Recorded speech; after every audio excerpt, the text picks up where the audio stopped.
5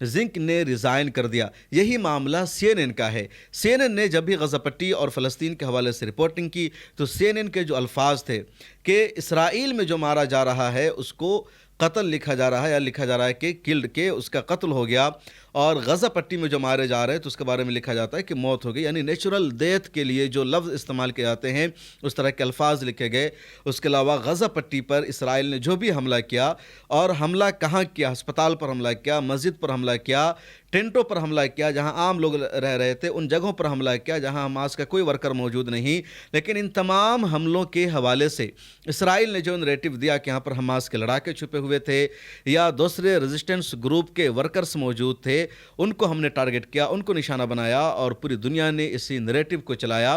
اسرائیل نے حماس کو دہشت گرد کہا، اور Reuters, CNN، New York Times, the Guardian, ان سب میڈیا ہاؤسز نے بھی حماس کو دہشت گرد تنظیم لکھ کر کے رپورٹنگ کی، اور یہ دکھاتا ہے کہ جو میڈیا ہاؤسز ہیں یہاں سچائی نہیں ہے، یہاں ایمانداری نہیں ہے، یہ اسرائیل کے ایجنڈا کو سپورٹ کر رہے ہیں، اور اسی لیے ان کو اگر انٹرنیشنل گودی میڈیا کہا جائے تو اس میں ذرہ برابر بھی جھوٹ نہیں ہے۔ 7 اکتوبر کا جو واقعہ سامنے آیا تھا، یعنی 7 اکتوبر 2023 کو جب حماس نے القسام بریگیڈ نے اسرائیل پر حملہ کیا، اس کو طوفان الاقصی آپریشن کا نام دیا، تو پوری دنیا کی میڈیا میں یہ خبر چلنے لگی تھی کہ حماس کے فائٹرز نے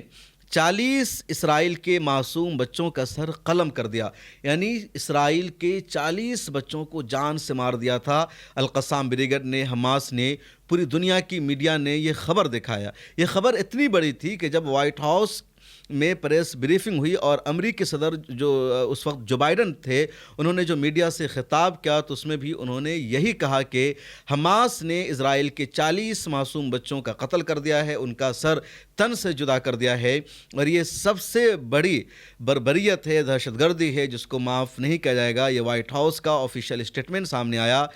بعد میں سچائی سامنے آئی کہ پوری کی پوری جو خبر تھی جھوٹ پر مبنی تھی، حقیقت سے اس کا کوئی تعلق نہیں تھا، اور اس خبر کو سامنے لانے کا کام کیا تھا انادولو نیوز ایجنسی نے۔ انادولو نیوز ایجنسی کے ایک صحافی نے I-24 جو اسرائیل کا ایک ٹی وی چینل ہے اس کی اس رپورٹر سے بات چیت کی اور کہا، تم نے کہا کہ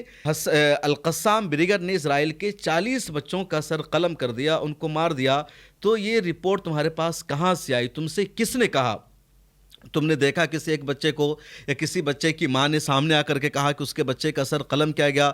تو اس نے کہا کہ نہیں، مجھے آرمی کے لوگوں نے بتایا، حکومت کی طرف سے مجھے بتایا گیا کہ ایسا ایسا ہوا ہے، اور میں نے اسی بنیاد پر رپورٹنگ کی، اور I-24 نے اس خبر کو بریک کیا، پھر دنیا بھر کی میڈیا نے اسی خبر کی بنیاد پر اس خبر کو آگے بڑھایا۔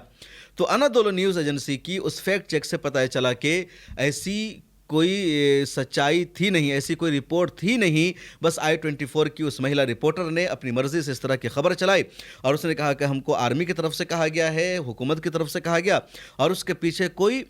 ثبوت نہیں، کوئی اوتھینٹک سورس نہیں، محض ایک فرضی دعویٰ، اور پھر پوری دنیا کی میڈیا نے خبر کو چلا دیا۔ BBC نے اس خبر کو شائع کیا، CNN نے شائع کیا، نیو یارک ٹائمز نے شائع کیا، واشنگٹن پوسٹ نے شائع کیا، کسی نے بھی فیکٹ چیک نہیں کیا، اور اس کا نتیجہ یہ رہا کہ پوری دنیا میں حماس کی، فلسطینیوں کی بدنامی ہوئی۔ بعد میں ترکیہ کی نیوز ایجنسی انادولو نے جب اس کی سچائی سامنے لائی تو پھر وائٹ ہاؤس نے بھی اس کی وضاحت پیش کی، اور وائٹ ہاؤس نے کہا کہ اسرائیل کی طرف سے اسی طرح بریفنگ دی گئی تھی، اسی طرح معلومات دی گئی تھی، اور اسی پر بھروسہ کر کے امریکی صدر جو بائیڈن نے میڈیا کے سامنے اس طرح کی بات چیت کی۔ تو یہ انٹرنیشنل گودی میڈیا کا فرضی چہرہ ہے، ان کا یہ حقیقی چہرہ ہے جس کو آپ دیکھ سکتے ہیں، اور اس پورے معاملے میں الجزیرہ ایک واحد ایسا چینل ہے جو لگاتار سچائی کو دکھا رہا ہے، حقیقت پر مبنی خبریں آپ تک پہنچا رہا ہے۔ الجزیرہ یہ بھی بتاتا کہ اسرائیل نے غزہ پٹی پر کہاں کہاں حملہ کیا، کتنے لوگوں کو مارا گیا، اور اگر القسام بریگیڈ کی طرف سے اسرائیلی آرمی کے خلاف کوئی آپریشن انجام دیا جاتا ہے اور القسام بریگیڈ کی طرف سے دعویٰ سامنے آتا ہے تو الجزیرہ اس خبر کو بھی شائع کرتا ہے۔ تو الجزیرہ نے لگاتار انٹرنیشنل اسٹینڈرڈ کو باقی رکھا ہے، لگاتار سچائی پوری دنیا تک پہنچا رہا ہے، اور ایک الجزیرہ کافی نہیں بلکہ الجزیرہ جیسے دسیوں میڈیا ہاؤسز کی پوری دنیا کو، پوری قوم کو ضرورت ہے۔ خود انڈیا دنیا کے مسلمانوں کو ضرورت ہے کہ ان کے پاس ایسے میڈیا ہاؤسز ہو جو سچائی دنیا تک پہنچا سکے, جو حقیقت پر مبنی خبریں رپورٹ کر سکے. اور ملت ٹائمز بھی ایک کوشش کر رہا ہے کہ آپ تک حقیقت پر مبنی خبریں پہنچے, جو سچائی ہے وہ پہنچے, جو اصل نریٹو ہے وہ پہنچے. گودی میڈیا کے ذریعے ان دنوں لگاتار جھوٹا پروپیگنڈا کیا جاتا ہے, اسلام کو بدنام کیا جاتا ہے, مسلمانوں کو بدنام کیا جاتا ہے, اور ان سب کا کاؤنٹر کرنا ضروری ہو جاتا ہے. اور ملت ٹائمز کوشش کر رہا ہے, کچھ اور بھی لوگ ہیں جو کوشش کر رہے ہیں. ایسے تمام لوگوں کو جوڑنے کی ہماری کوشش بھی ہے, اور اس لیے میں ہمیشہ آپ لوگوں سے کہتا ہوں کہ آپ کی جو ضروریات ہے, آپ کے جو اخراجات ہیں, ان میں آپ میڈیا کو بھی شامل کیجئے. اب ملت ٹائمز کی ممبرشپ لے لیجئے, نہیں تو کسی اور ڈیجیٹل نیوز آؤٹ لیٹ کی یا میڈیا ہاؤس کی ممبرشپ لے لیجئے, لیکن میڈیا پر بھی 100 روپیہ 200 روپیہ مہینہ میں ضرور خرچ کیجئے تاکہ میڈیا آگے بڑھ سکے. ملت ٹائمز ایک یوٹیوب چینل ہے, ملت ٹائمز کی ویب سائٹ ہے, اردو میں, انگلش میں, ہندی میں. سوشل میڈیا پر ملت ٹائمز ایکٹیو ہے, ملت ٹائمز کی ٹیم ہے, آفس ہے, دیش کے الگ الگ علاقوں میں ہمارے رپورٹرز ہیں, اور ہمارے اخراجات ہیں, ہمارا خرچ ہوتا ہے. ریونیو اور انکم اس کے مقابلے میں 10 سے 15% ہے. تو ہم چاہتے ہیں کہ آپ ہماری ممبرشپ لے لیجئے. یہاں ایک QR کوڈ دکھ رہا ہے, اس پیج کا اسکرین شاٹ لیجئے اور اس کو اسکین کر کے آپ ہماری ممبرشپ لے لیجئے, اور صرف 99 روپے کا پلان لے لیجئے, اور آگے کا جو پروسیس ہے اس کو فالو کیجئے. تو انشاءاللہ تعالی ملت ٹائمز آگے بڑھے گا, مضبوط ہوگا. اس ویڈیو کو خود بھی سنیے اور اپنے دوستوں سے بھی شیئر کیجئے. ملت ٹائمز آپ کے لیے لے کر آیا ہے سبسکرپشن پروگرام. ڈسکرپشن میں موجود لنک پر کلک کریں یا یہاں دیا گیا QR کوڈ اسکین کریں, جس کے بعد ایک پیج کھلے گا جہاں آپ 99 روپے کا یا کوئی دوسرا پلان چن سکتے ہیں. پھر سبسکرائب ناؤ پر کلک کریں, اس کے بعد اپنا ای میل, فون نمبر اور نام درج کریں اور پروسیڈ پر جائیں. ایک نیا پیج کھلے گا جہاں آپ کو اپنا UPI ID ڈالنا ہے. پھر فون پے, گوگل پے یا Paytm پر جائیں اور وہاں جو نوٹیفیکیشن آیا ہے اس کو اوکے کر دیں. بس آپ بن جائیں گے ملت ٹائمز کے سبسکرائبر اور خصوصی ممبر.